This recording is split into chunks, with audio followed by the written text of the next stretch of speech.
पूज्य श्री बाबूजी महाराज के 123वें जन्मोत्सव के अवसर पर कान्हा शांतिवनम में पूजनीय दाजी द्वारा 30 अप्रैल सन 2022 को दिया गया संदेश।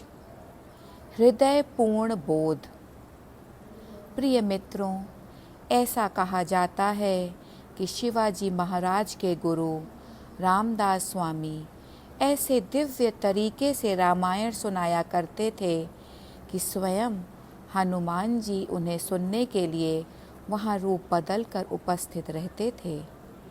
इन्हीं सत्रों में से एक सत्र में रामदास जी ने उस पल का वर्णन किया जब माता सीता को अपहरण करके बंदी बना लिए जाने के बाद हनुमान जी ने उन्हें पहली बार देखा था। उन्होंने माता सीता को सफ़ेद फूलों में घिरी रावण की अशोक वाटिका में बैठा हुआ पाया था। यह कहानी सुनकर हनुमान जी झटके से अपनी तल्लीनता से बाहर आए। अपने असली रूप में आकर उन्होंने क्रोधित स्वर में कहा, गुरुजी, मैं आपके वृत्तांत को बहुत ही रुचि से सुनता आया हूँ, क्योंकि मुझे अपने प्रभु की कथाएं सुनने से अधिक प्रिय और कुछ नहीं है। लेकिन मुझे यह कहते हुए दुख हो रहा है कि इसमें एक विवरण सही नहीं है।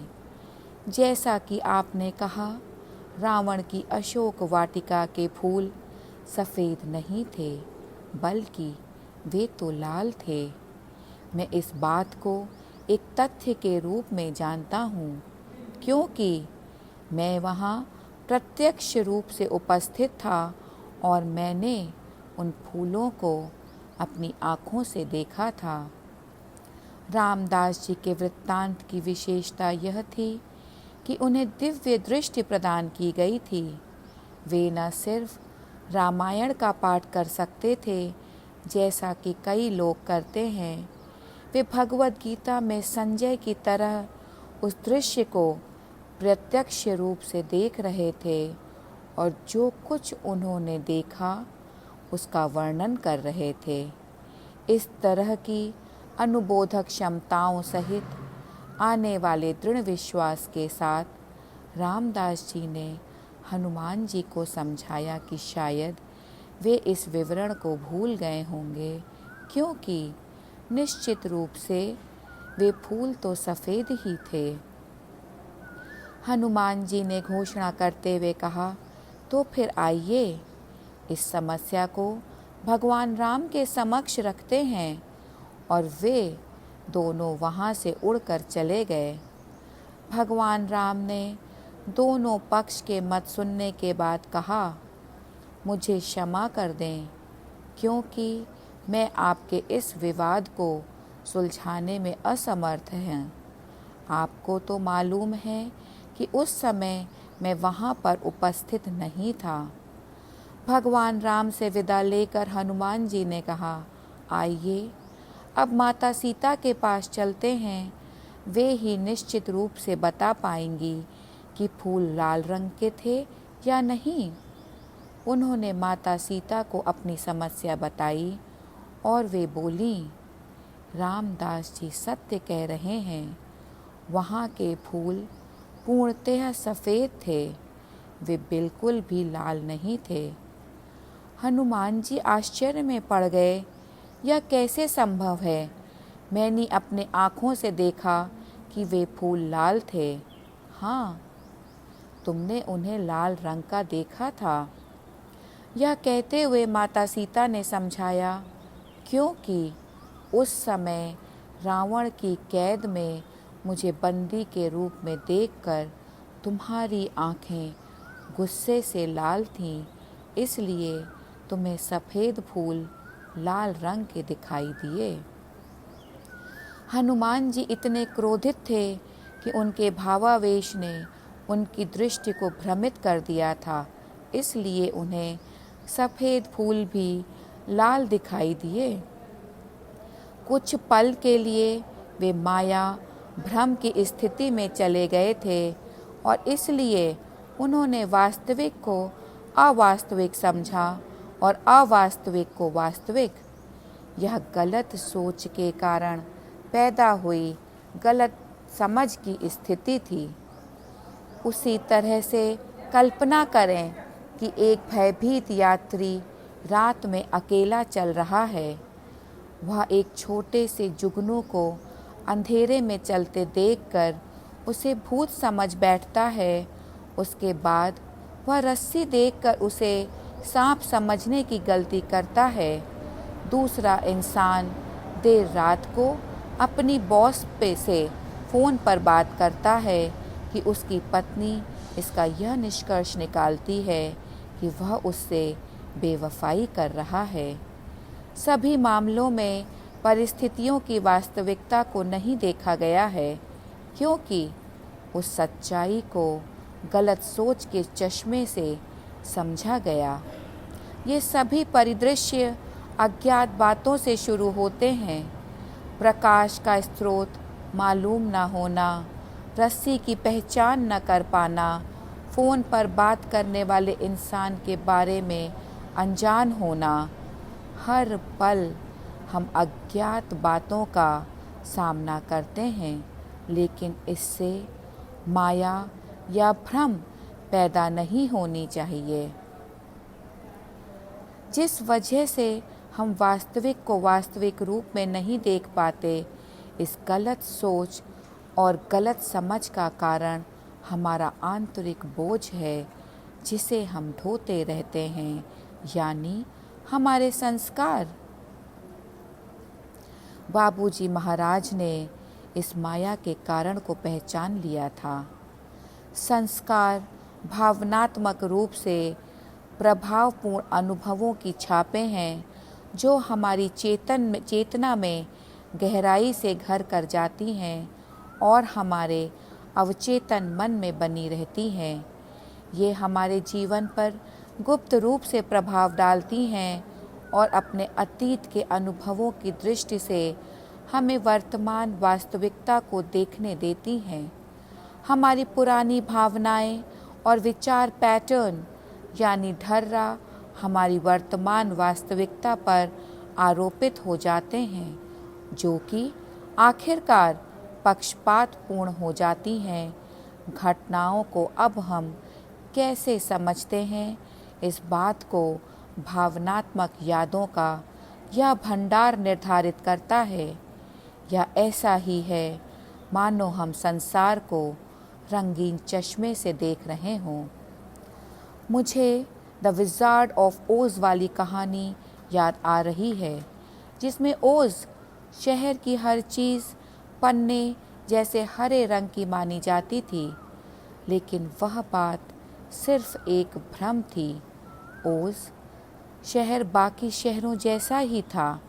हरे रंग का भ्रम कायम रहा क्योंकि वहाँ के हर नागरिक को हरे रंग के शीशे वाले चश्मे दिए गए थे, जिसे उन्हें हर समय पहन कर रखना होता था।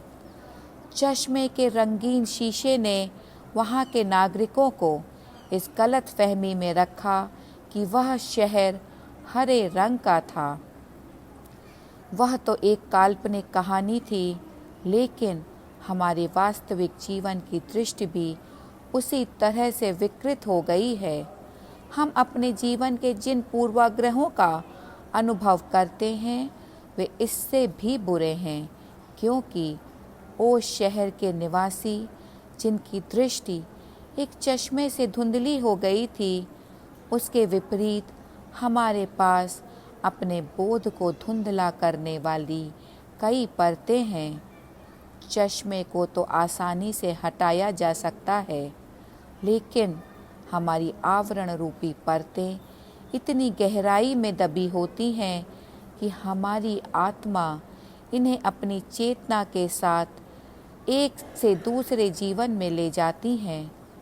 हमने जो चश्मे पहन रखे हैं, वे सिर्फ एक ही रंग के नहीं हैं, बल्कि उनके शीशों में विभिन्न रंगों की छटा मौजूद है, जो उन्हें लगभग अपारदर्शी बना देती हैं। और तो और ये परतें अचानक ही उभर आती हैं जब वास्तविकता के प्रकाश को हमारी चेतना में जाने से रोक दिया जाता है। तब हम अंधकार में एक तरीके के नरक में जीते हैं। संस्कार हमारी समझ को पक्षपातपूर्ण बना देते हैं और इस कारण से हम चीज़ों को अच्छे या बुरे के रूप में देखने लगते हैं। हम कुछ विशेष चीज़ों को सुंदर और अन्य चीज़ों को बदसूरत मानते हैं, कुछ चीज़ों को पवित्र और अन्य चीज़ों को अपवित्र मानते हैं। हम इस सच को भूल जाते हैं कि पवित्रता हर जगह मौजूद है, सुंदरता हर जगह मौजूद है। किसी चीज़ के बारे में धारणा बना लेना या देखने वालों की आँखों पर निर्भर करता है। हम इस राय या धारणा को वास्तविकता पर आरोपित कर देते हैं। सच्ची निष्पक्ष दृष्टि चीज़ों को उनके वास्तविक रूप में देखती है, वह भी बिना कुछ जोड़े या घटाए, भावनात्मक स्तर पर कोई राय कायम किए या अर्थ निकाले बगैर। सच्ची दृष्टि तभी उभरती है जब सभी आवरण हट जाते हैं और हमारे शास्त्रों ने इसी पवित्र दृष्टि को दर्शन कहा है। अधिकांश लोग दर्शन को सीमित अर्थ में समझते हैं, जैसे किसी संत सुलभ व्यक्ति की झलक पाना। कई लोगों ने अपने जीवन काल में भगवान श्री कृष्ण का दर्शन किया होगा, लेकिन शायद कोई एकाध ही ऐसा होगा जिसने उन्हें अपने वास्तविक रूप में देखा होगा। इस प्रकार वास्तव में उनके दर्शन किसे हुए हैं? यह बात मुझे बाबूजी के कथन की याद दिलाती है। कई लोग हमें देखने आते हैं, लेकिन वास्तव में हमें कोई नहीं देखता। कई लोग भगवान श्री कृष्ण से नफरत करते थे, सिर्फ कुछ ही लोग उनसे प्रेम करते थे। उन्हें महज एक जादूगर कहते हुए दुर्योधन ने उनका अपमान किया। अर्जुन ने उनकी प्रशंसा की, लेकिन एक सीमित रूप में, एक मित्र के रूप में उन्हें देखा। यहाँ तक कि राधा भी भगवान श्री कृष्ण के प्रति अपने असीम प्रेम और श्रद्धा में उन्हें ब्रह्मांड के स्वामी की पूर्ण भव्यता में नहीं देख पाई। उन्हें देखने वाले सभी लोगों का दृष्टिकोण अलग अलग था। किसी ने भी संपूर्ण सच को नहीं देखा। ऐसा इसलिए क्योंकि हर एक इंसान अनूठा होता है। इस संसार के करोड़ों लोगों में से कल्पना करें कि हम सामूहिक रूप से कितनी सारी छापें लिए हुए हैं। पृथ्वी पर बिताए अपने साझा पल में हम कितने अधिक प्रवृत्तिजन्य सुझाव लाते हैं और इसके कितने ज़्यादा व्यक्तिगत दृष्टिकोण होते हैं। सामान्य तौर पर इनका परिणाम होता है असहमति और एकता का अभाव। हम हमेशा से ऐसे नहीं थे। मूलतः हर एक व्यक्ति की चेतना समान थी। वास्तविकता के प्रति सभी लोगों का दृष्टिकोण समान था। गलत सोच के कारण मतभेद पैदा हुए और हमने अपने अलग अलग छोटे छोटे संसार बनाने शुरू कर दिए। बाबूजी हमारे इन संसारों को द्वीप के रूप में वर्णित करते हैं। ऐसे द्वीप जो एक दूसरे से अलग होकर एकता से दूर जाकर व्यक्तिगता, एकांत और अहंकार से प्रेरित अस्तित्व की ओर अग्रसर हैं। अहंकार अपने मूल स्वभाव से आत्म केंद्रित होता है और वह अपना वजूद बनाए रखना चाहता है। अहंकार का सबसे बड़ा डर है कहीं उसकी पहचान नष्ट ना हो जाए। उसके दृष्टिकोण से शारीरिक मृत्यु भी अहंकार के विनाश से बेहतर है। अहंकार जो अपने वजूद की निरंतरता को बनाए रखने में व्यस्त है, वह खुद को देखना भी चाहता है, मानो शीशे में देखकर सुनिश्चित करना चाहता है कि उसका अस्तित्व अब भी कायम है। जब अहंकार का अपना कोई स्वरूप ही नहीं होता तो फिर वह खुद को कैसे देख सकता है? इसका जवाब यह है कि यह जानने योग्य वस्तुओं से खुद को जोड़ लेता है जो व्यक्ति परज्ञाता के लिए दृष्टिगोचर और बाहरी होती है। किसी बाहरी चीज़ की ओर संकेत करके यह घोषणा करता है, मैं वह हूँ, और यह संतुष्ट हो जाता है। एक तरीके से यह अहंकार हमारे मन, शरीर या फिर इंसान के शरीर से बाहर की चीज़ें जैसे संस्कृति, भाषा, स्वाद, साजो सामान इत्यादि से खुद की पहचान बना लेता है। किसी खत का जवाब देते हुए बाबूजी ने एक बार कहा है, यह अच्छी बात है कि आप महापुरुषों, संतों के दर्शन करना चाहेंगे। बेहतर होगा कि आप सिर्फ खुद अपना दर्शन करने की कोशिश करें।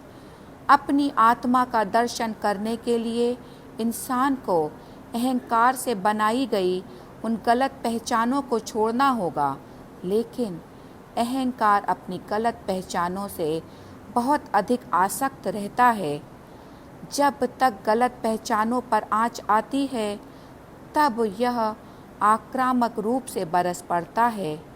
खुद से पूछें कि आप जब किसी चीज़ को अपना मानते हैं, जैसे कि आपका धर्म, आपका राष्ट्र, आपका समुदाय, आपका परिवार इत्यादि, और कोई उसकी निंदा करता है, तब आप कैसा महसूस करते हैं? उस भावना की दृढ़ता आपके अहंकार के उस पहचानों की तीव्रता का संकेत है जो आपकी वास्तविक पहचान पर चढ़े मुखौटे हैं। मुखर अहंकार एकता को समाप्त कर देता है। जब आप किसी समूह में काम करते हैं तब हो सकता है कि दूसरे लोग आपकी कार्य प्रणाली से अलग हटकर काम करना चाहते हैं। यदि आप अपनी धारणाओं को बहुत ज़्यादा महत्व देते हैं तो ऐसे में दूसरों के रचनात्मक सुझाव भी आपको व्यक्तिगत खतरों जैसे प्रतीत होंगे। कल्पना करें कि एक समूह में यदि हर कोई मेरी मर्जी या फिर कुछ भी नहीं जैसी शैली की कार्य प्रणाली अपनाए तो सोचिए इसका परिणाम क्या होगा। दृष्टिकोण में मतभेद तभी सहायक होते हैं जब हम स्वीकृति की भाव में ढलनशील बने रहें और अहंकारी टकरावों से दूर रहें। कार्य करने का अहंकारिक ढंग हमें दिव्य ऊर्जा की वाहिकाएं बनाने के मालिक के काम में बाधा उत्पन्न करता है। यदि दिव्य ऊर्जा के प्रवाह में हमारे भीतर से प्रतिरोध आए तो मनमुटाव पैदा होता है। ध्यान के दौरान झटके जैसा प्रतिभास हमारी प्रणाली में प्रतिरोध का संकेत है। अहंकार और संस्कार एक दूसरे के सहयोगी हैं।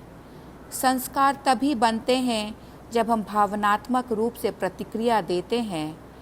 अहंकार हमारे भीतर का प्रतिक्रियाशील तत्व है जो संस्कारों का बनना शुरू करवाता है। हमारा अहंकार प्रतिक्रिया क्यों करता है? यह तब प्रतिक्रिया देता है जब उसकी किसी पहचान को बढ़ावा मिलता है या वह खतरे में पड़ जाती है। यह प्रतिक्रिया पसंद या नापसंद के रूप में सामने आती है। उस प्रतिक्रिया में पैदा हुई सकारात्मक और नकारात्मक भावना बाद में छाप बन जाती है। एक संपूरक रूप में संस्कार उन चीज़ों से बनते हैं जो चीज़ें अहंकार से प्रभावित होती हैं। अहंकार और संस्कार माया के सह निर्माता हैं। वे हमारे दृष्टिकोण को धुंधला बनाकर वास्तविकता के प्रति हमारी दृष्टि को विकृत कर देते हैं। व्यक्तिगत प्रारब्ध के ये पेड़ अहंकार की मिट्टी में बोए गए संस्कार रूपी बीजों से उगते हैं। हमारे संस्कार हमारे दिल के इरादों को पैदा करते हैं जिन्हें हमारा मन पूरा करने में लग जाता है। मन के कार्यों और उसकी प्रवृत्तियों को वृत्ति कहते हैं।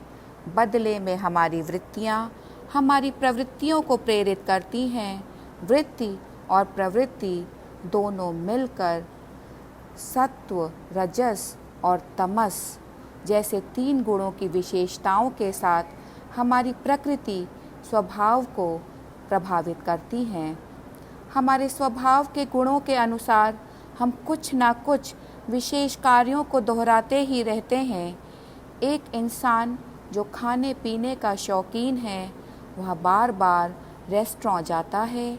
पानी की लहरों पर सर्फिंग करने वाला लहरों का पीछा करता जाता है। सिनेमा देखने का शौकीन हमेशा ही फिल्में देखने जाता है। ऐसी गतिविधियाँ एक विशेष प्रकार के संस्कारों के संचयन में मदद करती हैं जो हर एक इंसान के स्वभाव की भांति विशिष्ट होते हैं। जीवन दर जीवन चलने वाली निरंतर गतिविधियाँ और संस्कारों का संचयन हमारी प्रकृति स्वभाव को व्यापक रूप से परिभाषित करते हैं। हम इसे ही प्रारब्ध नियति मानते हैं। हम अपनी नियति के निर्माता हैं, लेकिन एक दैवीय नियति भी होती है। एक ऐसी नियति जिसे सिर्फ तभी समझा जा सकता है जब हमने व्यक्तिगत तौर पर अपने निर्मित संसारों का विलय कर लिया हो और अपना खुद का व्यक्तिगत प्रलय पूरा कर लिया हो। व्यक्तिगत प्रारब्ध के ये पेड़ अहंकार की मिट्टी में बोए गए संस्कार रूपी बीजों से उगते हैं। हमारे संस्कार हमारे दिल के इरादों को पैदा करते हैं जिन्हें हमारा मन पूरा करने में लग जाता है। मन के कार्यों और उसकी प्रवृत्तियों को वृत्ति कहते हैं। बदले में हमारी वृत्तियाँ हमारी प्रवृत्तियों को प्रेरित करती हैं।